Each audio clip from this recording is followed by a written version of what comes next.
나누도록 하겠습니다. 오늘 말씀의 제목은 영광의 복음입니다. 영광을 영화라고 여러분들 이해하셔도 됩니다. 영화, 영화롭게 된다, 영광스럽게 된다. 무슨 의미일까요? 그것은 우리가 완전한 구원, 소위 말하면 하나님의 나라에 이르게 됐을 때 하나님의 영광을 우리가 얻는 그러한 것을 의미해 준다고 말할 수가 있습니다. 따라서 앞에서 조금 말씀드린 것처럼 예수님의 승천, 이것은 굉장히 중요한 거라고 얘기할 수가 있겠죠. 승천은 언제가 승천일이냐 하면 예수님 부활하고 난 다음 40일, 예수님 부활 후 40일이 지나는 날 목요일이 바로 승천일입니다. 지난주 목요일이 예수님의 승천일이었다, 이렇게 여러분들이 기억하시면 되겠습니다. 그러면 예수님의 승천이 우리에게 어떤 감동을 주나요? 예수님의 승천은 어떤 의미가 있는 걸까요? 몇 가지를 좀 살펴볼 필요가 있습니다.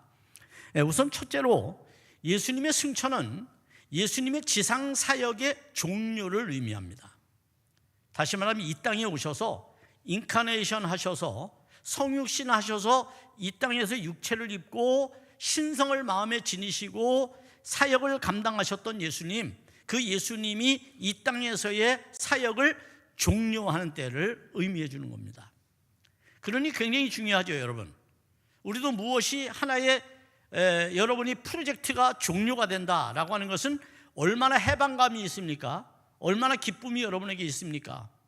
물론 그 결과에 따라서 조금 차이는 있겠습니다만, 그러나 어떤 일을 수행하는 데 있어서 그 일이 맞춰진다고 하는 것은 대단한 의미가 있습니다. 예전에는 학교에서 수업을 한 학기를 마치면 떡을 해 먹었잖아요, 여러분. 그런 것처럼 우리에게 있어서도 굉장히 중요한 의미로 예수님의 승천을 이해할 필요가 있습니다. 두 번째는 완성입니다. 소위 말하면 예수님의 사역이 성공적으로 끝났다는 의미입니다. 만약에 승천되지 않았다면 성공적으로 일을 수행할 수가 없습니다. 구약에 보면 승천하는 분들이 몇 분 계시거든요. 그분들이 어떤 분들이었어요? 자신의 사역을 하나님의 뜻 가운데서 온전히 행한 사람들에게 주어지는 결과였어요. 이 땅에 있는 모든 성도들이 하나님 앞에서 나중에 영광을 얻게 될 텐데, 그 영광을 얻는 것은 바로 우리가 이 땅에서 온전한 크리스찬으로, 거룩한 하나님의 자녀와 백성으로 잘 살았을 때 주어지는 것이다, 이렇게 얘기할 수 있어요. 그냥 종교생활로만 그치면 여러분 영광이 없습니다, 여러분의 삶에. 그러니까 종교생활은 아무 의미가 없어요. 쓰잘데없는 거예요. 우리가 정말로 기독교인으로, 크리스찬으로 살아야 된다는 것을 말씀합니다. 세 번째는 회복의 은혜가 있어요. 회복. 예수님께서 이 땅에서 공생의 사역을 시작할 때, 이 땅에 오실 때 어떻게 오셨어요? 하늘 뭐를 버리셨어요? 하늘의 보호자를 버리셨어요. 그런데 그 하늘의 보호자를 다시 회복하시는 날입니다. 여러분, 굉장히 중요하죠. 예수님께서 다시 하나님의 보호자에 앉으신 날, 그렇게 우리가 승천을 이해할 수가 있습니다. 네 번째는 높음입니다. 높임입니다, 여러분. 무슨 얘기냐면 하나님께서 예수님을 높이셨다는 거예요. 어떻게 높이셨을까요? 예수님의 이름을 높이셨어요. 예수님의 이름. 그래서 여러분은 예수님의 이름의 권세를 가진 자들이에요. 이름이라고 하는 것은 실존적, 그리고 그의 삶의 정체성 전체를 의미하잖아요. 마치 그런 것처럼 예수님을 하나님이 높이심으로써 뭐가 되게 하셨어요? 주가 되게 하셨어요. 우리의 주가 되게 하셨어요. 여러분의 주인이 되게 하셨단 말이에요. 그게 예수님께서 받으신 은혜라고 말할 수 있습니다. 다섯 번째는 거처를 예비하러 가신 겁니다. 왜 가셨느냐? 우리로 하여금 하나님의 나라에 대한 환상과 기대와 그리고 모형을 알도록 가신 거예요, 예수님께서. 그러므로 예수님은 하나님 나라의 왕권을 위임받으신 분이에요. 그래서 하나님께서, 아버지께서 아들에게 모든 것을 다 위임해 주시잖아요. 그래서 예수 그리스도를 인하여 여러분은 구원을 얻게 되는 겁니다. 여섯 번째는 승천이 우리에게 주는 은혜는 중보기도입니다. 중보자. 예수님은 어떤 분이시냐? 중보자예요. 그냥 왕권의 자리에, 하나님 나라의 자리에 앉아서 호령만 하고 그냥 감시만 하고 지시만 하는 분이 아니라 여러분의 사정을 듣는 분이란 말이에요. 여러분이 예수 이름으로 기도하면 들으신단 말이에요. 예수 이름으로 기도하면 하나님이 행하신단 말이에요. 그게 바로 예수님께서 중보자라는 말씀의 의미입니다. 마지막으로는 재림의 의미가 있습니다. 다시 오신다는 거예요. 그럼 여러분 한 가지 질문하겠습니다. 다시 오시려면 어떻게 해야 될까요? 다시 오시려면 어떻게 해야 돼요? 가야지 오는 겁니다. 다시 온다고 하는 것은 가지 않으면 올 수 없는 거죠. 그죠? 어떤 분들은 그렇게 생각해요. 예수님 부활하셨으면 우리하고 영원히 사시지, 여기에 계시지, 왜 가셨어? 네? 그렇게 말한단 말이에요. 그런데 가지 않으면 올 수가 없어요. 생각을 해보세요. 안 갔는데 어떻게 와요? 네? 가야지 오는 거란 말이에요. 그러니까 예수님 가시는 것은 다시 오시기 위함이다. 아멘. 굉장히 중요한 얘기입니다, 여러분.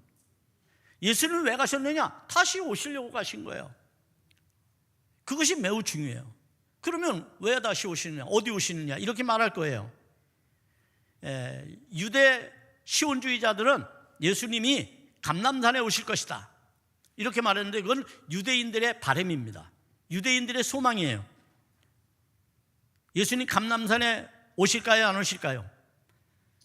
저는 감히 제가 말하지만 예수님 앞에 어떤 얘기를 들을지는 모르지만 안 오십니다. 왜냐하면 이렇게 한번 논리적으로 설명드려 볼게요. 예수님 초림하셨을 때 어디 오셨죠? 예? 예수님 초림할 때 어디 오셨어요? 베들레헴 마구간에 오셨죠. 그러면 초림할 때 베들레헴 마구간에 오신 주님은 재림할 때 마구간에서 재림하셔야 되잖아요. 그죠? 그런데 예루살렘에서 승천하셨다고요. 마구간에서, 베들레헴에서 승천하지 않고 예루살렘에서 승천하셨단 말이에요. 그러면 오실 때 그 자리에 온다? 앞뒤가 안 맞잖아요. 여러분, 혹 베들레헴에 온다 그러면 좀 믿을까? 물론 갔던 자리니까 그 자리에 온다고 생각하면 그것은 하나님의 능력이 아니시죠. 갔던 자리 그대로 오면, 사람도 어디 갔다 오면 달라지는 여러 가지 유형들이 있잖아요. 그러니까 예수님도 반드시 우리에게 감람산에만 온다고 얘기하는 그런 어떤 사람들, 뭐 백투더 예루살렘 그래가지고 다시 그쪽으로 가야 된다, 이것은 우리가 우리의 삶에 영적인 혼란을 가져오는 거예요. 영적인 혼란을. 여러분 어디 있든지 하나님의 능력은 여러분 안에 오십니다. 여러분 가운데 오십니다. 그것이 하나님의 역사입니다. 그러니까 우리가 그분을 믿는 것이죠. 그분 못 믿으면 여러분 전부 어디로 이민 가야 돼요? 예루살렘으로 이민 가세요. 이스라엘로. 맨날 포탄 떨어지고 맨날 전쟁하고 아주 좋으시겠습니다. 농담 같은 진담입니다. 여러분 참 중요합니다. 우리가 생각을 깊이 성경을 읽어야 하는 이유가 그런 것이죠. 이런 예수님의 승천에 관한 이야기, 이런 것을 마음에 품고 신앙생활하는 사람들에 대해서 교훈을 주는 것이 오늘의 본문입니다. 오늘의 이야기는 그런 이야기들에 대한 실천적 삶을, 그러면 예수님이 다시 올 것을 기대하는 사람들은 어떻게 살아야 되느냐라고 하는 것을 이야기하는 것이 본문의 말씀이라고 할 수가 있겠죠. 특별히 사도 베드로는 이런 말로 말씀을 시작합니다. 4장 7절에서 오늘 이 말씀이 4장 5장이 계속되어지는 말씀인데 4장 7절에서 이렇게 말씀해요. 만물의 마지막이 가까이 왔으니 라고 말합니다. 만물의 마지막이 가까이 왔으니. 베드로가 초대교회 성도들, 박해받는 교인들에게 쓰는 거예요. 그들에게 교훈을 주는 겁니다. 만물의 마지막이 가까이 왔다. 그러므로 너희는 정신을 차리고 근신하여 기도하라. 이게 베드로가 초대교회 박해받는 성도들에게 권면하는 내용이었어요.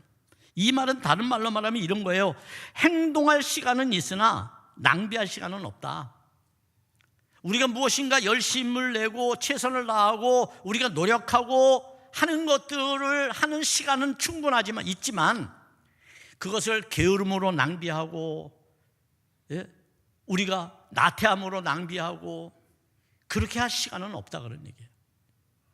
예수 믿는 사람들이 성실해야 되는 이유는 바로 이런 말씀들로도 우리가 충분히 설명할 수가 있습니다.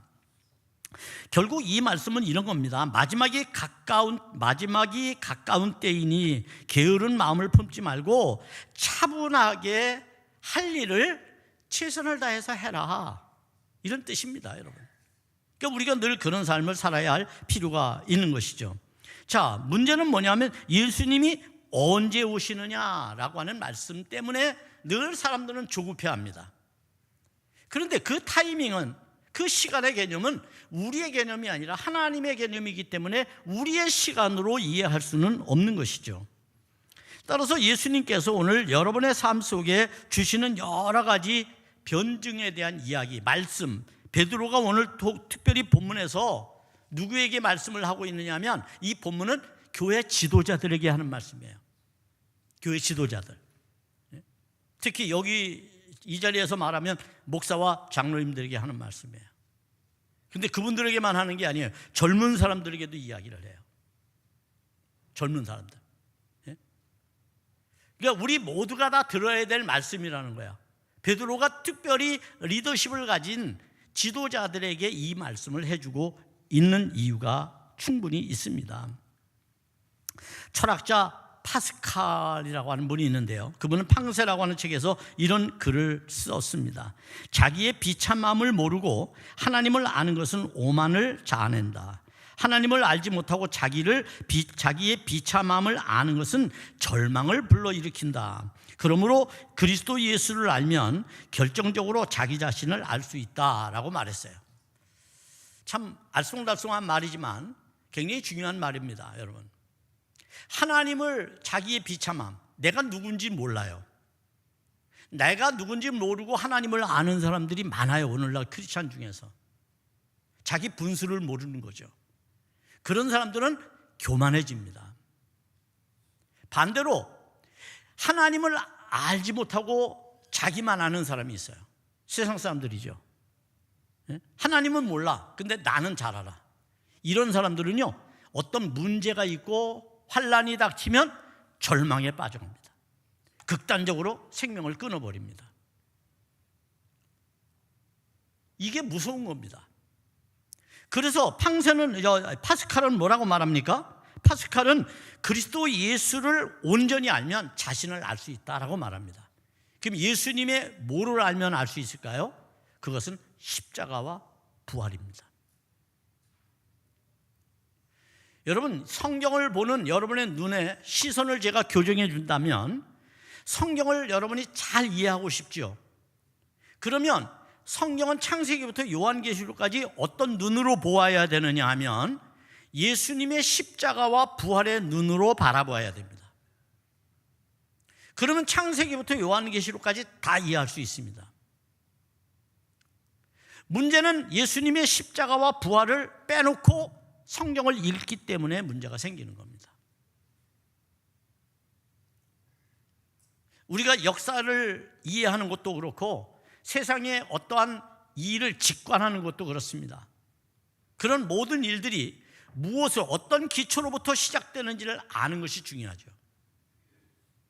그러니까 기초가 튼튼해야 된다는 이유는 바로 그런 겁니다. 여러분이 예수님의 십자가와 부활만 온전히 알아도 성경을 다 이해할 수 있다는 말씀입니다. 그 눈으로 보아야 되는 겁니다. 우리는 십자가 안에서 인간의 여러 유형을 우리가 알 수가 있어요. 이거를 프로이드는 정신구조에서 몇 가지를 이야기하는데, 이드는 본능, 에고는 자아, 그리고 슈퍼에고는 초자아 등으로 설명을 해요. 이게 한마디로 말하면 여기서 슈퍼에고는 어떤 말이냐면 도덕적 인간을 말하는 겁니다. 도덕적 인간. 지난주가 스승의 날이었습니다. 어떤 선생님이 인터뷰를 하는데 그런 얘기를 하시더라고요. 자기가 교사로 사는데 평생을 내가 신호등을 어기고 무단횡단을 하고 싶어도 내 아이들 중에 누군가가 나를 지켜보고 있다 생각을 하고 한 번도 어긴 적이 없다는 거예요. 이게 참 중요합니다. 인간은요, 우리가 이 세상에 규범이라는 게 있잖아요. 그걸 따라서 사는 거예요. 인간은. 그게 어쩔 수가 없어요. 아무리 자유가 좋아도 방임은 자유에 속하지가 않죠. 남들에게 피해를 입히면서까지 불편하게 하면서까지 자유를 누릴 자유는 없으니까 말이죠.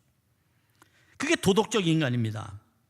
반면에 우리 안에는 본질적 자아가 있습니다. 본질적 자아. 이걸 이제 트루 에고라고 말을 하는데, 이 본질적 자아는 여러분이 가지고 있는 자아입니다. 이 자아를 여러분들이 어떻게 이해하고 있는지. 그런데 그것을 잘 알려면 십자가를 우리가 알아야 됩니다. 십자가에서 우리는 이 두 마음을 다 볼 수가 있습니다. 여러분, 어쩌면 우리는 헛개비 같은 이 허상, 우리 껍데기가 허상으로 되어 있는 것을 통해서 참 인간을 찾으려고 할 때가 많습니다.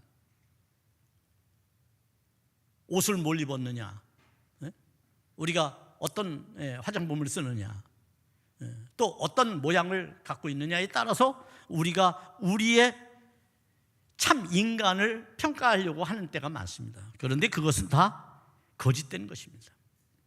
진짜는 우리 안에 자아가 있는 겁니다. 사람을 깊이 알려면 그 사람과 많은 대화를 나눠봐야 합니다. 속속들이 알아봐야 돼. 어떤 분들 이런 상담을 해요. 결혼하는 부부한테 한번 싸워보라고. 시비를 걸어서 한번 싸워보라고. 그러면 그 사람의 속마음을 알 수 있다. 그 감춰진 나의 본질적 자아가 드러나는 거거든요. 굉장히 중요합니다, 여러분. 어거스틴은 이런 말을 했습니다. 제자들이 어거스틴에게 찾아와서, 스승님, 기독교의 가장 기본이 되는 덕목이 무엇입니까? 사랑입니까? 아니면 감사입니까? 그것도 아니면 충성입니까? 물었습니다.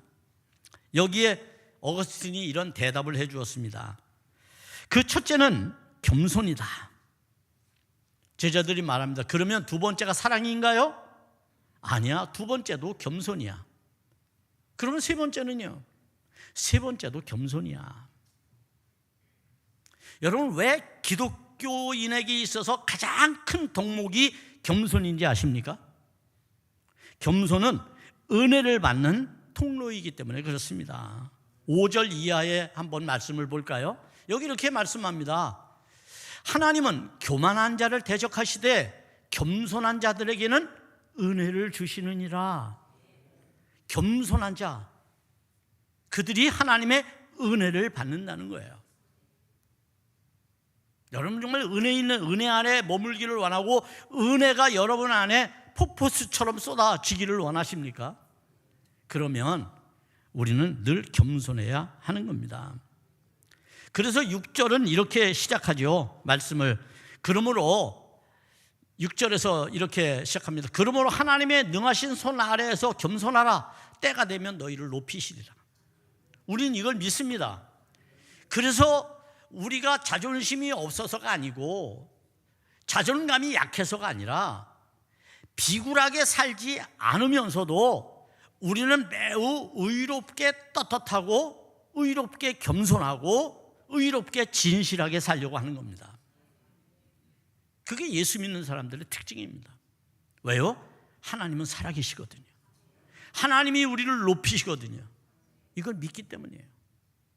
여러분, 하나님을 모르는 사람들은 세상에 가진 것, 세상에 있는 것, 내가 지닌 지식, 내 스펙, 백그라운드, 이런 걸 가지고 폼 잡고 삽니다. 겸손이 없죠, 그들에게는. 남을 하대하고 남을 비난하고 남을 혐오하는 것은 아주 다반사로 하는 사람들입니다. 그러나 겸손한 사람들은 그렇지 않습니다. 온유한 마음을 가지고 있기 때문에 언제나 하나님의 은혜 가운데 살아가죠. 여러분, 여기서 굉장히 중요한 게 뭐냐 하면 겸손으로 허리를 동이라 라고 하는 말씀입니다. 5절에서 나옵니다만, 겸손하게 허리를 동이라. 겸손으로 허리를 동인다는 게 무슨 얘기예요? 허리를 동인다는 게 옷을 입는다는 뜻입니다. 그리고 옷을 입을 때에 여러분, 일을 하려면 어떻게 해야 돼요? 옷을 잘 단도리해서 묶어야 됩니다. 그래야 이제 치렁치렁하지 않죠. 마치 그런 것처럼 이 말은 한마디로 말하면 우리가 주방에서 일을 할 때 여인들이 앞치마를 두르는 것처럼 오늘 우리가 항상 겸손의 앞치마를 두르고 사람들을 대하고 일하며 하나님 앞에 마주해야 된다는 말이에요. 그럴 때에 우리는 하나님이 높여주시는 은혜를 얻게 되는 겁니다. 그러므로 우리는 스스로 높아지려는 교만을 버려야 합니다. 남이 나보다 나으면 견디지 못하고 나보다 못하면 멸시하는 그러한 불행한 인생을 살아서는 아니 됩니다. 남을 판단하는 사람, 남이 하는 일이 눈에 늘 거슬리는 사람, 그 사람들은 교만한 사람들입니다. 여러분, 그걸 버리세요. 버리지 않으면 안 됩니다. 그러지 않으면 하나님이 여러분을 높여주지 않기 때문이다. 스스로 높이는 사람을 누가 높여주겠어요? 이럴 때 하나님의 은혜는 어떻게 나타납니까? 7절에서 이렇게 나타납니다. 너희 염려를 다 주께 맡기라. 이는 그가 너희를 돌보심이라. 여러분, 여러분들이 그렇게 하면 손해가 될까? 그렇게 하면 내가 비굴해지겠지, 낮아지겠지, 이런 염려를 하게 되는데 그러지 말라는 거야. 하나님이 나를 돌보시고 있으니까요. 그러니 여러분을 낮추는 일에 주저함이 없기를 바랍니다. 돌보신다라고 하는 것은 어떤 말이에요? 관심을 갖는다는 거예요. 마음을 전체 쏟아준다는 거예요. 이건 보편적인 관심이 아닙니다. 매우 특별한 관심입니다. 책임지고 문제를 처리해 주신다는 말씀이죠. 그러므로 염려를 다 주께 맡긴다. 이 맡긴다라고 하는 것이 굉장히 의미가 조금 적극적인 의미인데 던져버린다는 거예요. 여러분 염려하는 게 지금 있어요? 하나님께 던져버리세요. 이 시간 예배 가운데 하나님이 이곳에 임재해 계시고 여러분 마음에 임재해 계실 때 여러분이 던져버리세요. 하나님께서 맡아 그 문제 해결해 주실 줄로 믿습니다. 베드로는 지도자들이 이러한 상황 가운데서도 고난을 받고 있잖아요. 지금 초대교회가 엄청난 고난을 받고 있잖아요. 그 고난을 받고 있는 그 고난을 어떻게 유익으로 바꿀지에 대해서 가르쳐 줍니다. 이건 이제 지도자들이 잘 들어야 돼요. 그러면 우리가 이 땅에서 여러분 모두가 다 지도자예요. 영적으로 보면. 왜요? 세상에는 딱 두 부류가 있어요. 세상 사람과 하나님의 백성과 두 부류가 있어요. 그러면 하나님의 자녀로서 여러분들이 어떻게 고난을 당할 때에 유익함으로 바꿀 수 있는가? 9절에서 이렇게 말씀해요. 9절에서 주실 말씀입니다. 너희는 믿음을 굳건하게 하여 그를 대적하라. 이는 세상에 있는 너희 형제들도 동일한 고난을 당하는 줄을 알미라. 자, 무슨 얘기냐 하면 믿음의 형제들, 믿음의 사람들, 교회 지도자들은 항상 생각해야 돼요. 나만 고난당한다고 생각하면 안 돼요. 당시 로마 권력이 유대 종교인들이 예수 믿는 사람들을 잡아서 죽이기도 하고 감옥에 가두기도 하고 재산을 빼앗기도 하고 사회적 신분을 박탈시키기도 하고 이런 끔찍한 고난의 사건들을 많이 벌이고 있었지만 크리스찬들은 거기에 위축되지 않았다는 거예요. 왜 위축되지 않았느냐? 그것은 믿음을 굳건하게 했기 때문이다. 그러니 너희도 믿음을 굳건하게 해라. 흔들리는 초대교회 교인들에게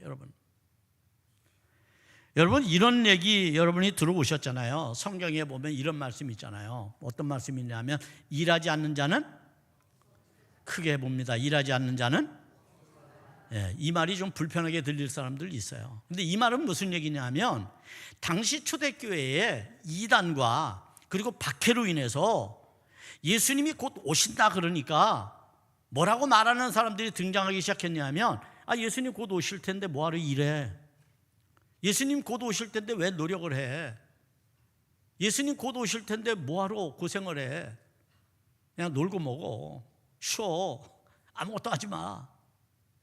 그래서 염세적인 철학자들이 많이 생겼어요. 그런 게으름뱅이들이 너무 많이 생긴 거예요, 크리스찬 중에서. 그래서 거기에 대해서 말한 거예요. 이 말은 함부로 쓰면 안 돼요. 그렇기 때문에 우리가 항상 하나님 앞에서 말씀에 대한 정확한 이해가 우리에게 필요하다는 것을 알아야 하는 겁니다. 여러분, 굳건하게 하라. 무엇을 위해서 굳건하게 해야 될까요? 믿음이 있기 위해서 굳건하게 해야 돼요. 그러면 굳건하게 되기 위해서 우리가 해야 될 건 뭐예요? 앞에서 말한 것처럼 기도하라는 거예요. 기도. 여러분, 기도하는 게 굉장히 중요하다고 말씀하고 있는 겁니다. 그런 삶을 살아가기를 베드로는 지금 원하고 있는 것이죠. 8절에서 이렇게 말씀합니다. 왜 우리가 믿음에 굳게 서야 하는지를 설명합니다. 근심하라, 깨어라. 너희 대적 마귀가 우는 사자같이 두루다니며 삼킬 자를 찾나니 라고 말합니다. 근신하고 우리가 깨어 있어야 되는 이유는, 우리 안에 믿음이 있어야 되는 이유는 마귀가 우는 사자처럼 우리를 집어삼키려고 두루다니고 있기 때문이다 라고 말하고 있는 겁니다. 여러분, 결국 연약한 믿음을 가지고 있으면 마귀의 종이 될 수밖에 없어요. 사탄의 종이 될 수밖에 없어요. 그러면 믿음을 가져야 되겠죠. 믿음을 갖기 위해서 우리는 어떻게 해야 될까요? 오늘 4장에서 베드로는 믿음을 갖기 위해서 우리에게 이런 명령을 하십니다. 7절입니다. 자, 앞에서 아까 읽었죠. 만물의 마지막에 가까이 왔으니 그러므로 너희는 정신을 차리고 근신하여 뭐하라? 기도하라. 여러분, 기도하고 계십니까? 기도해야 됩니다. 기도해야 되는 이유는 바로 여기 있습니다. 믿음이 없으세요, 여러분? 기도하세요. 믿음은 내가 노력해서 얻는 게 믿음이 아닙니다. 교회 열심히 다니고 교회 일을 엄청나게 많이 한다고 믿음이 생기는 게 아닙니다. 믿음은 하나님이 주시는 겁니다. 믿음을 구하십시오. 그게 가장 중요한 겁니다, 여러분.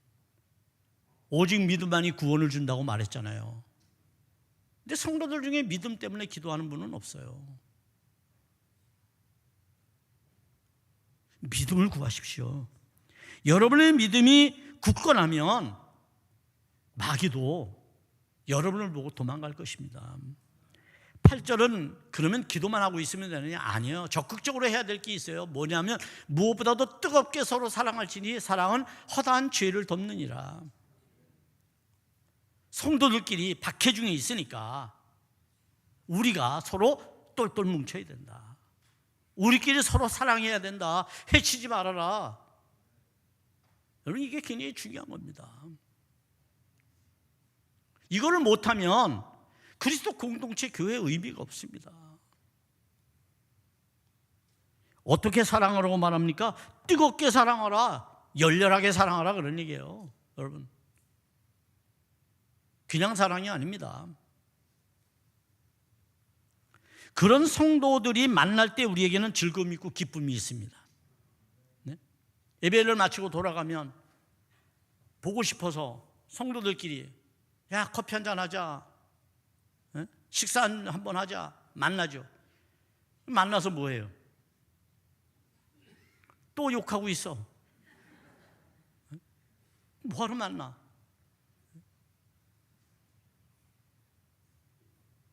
백세가 넘으신 김영석 교수님이 그런 얘기 하더라고요.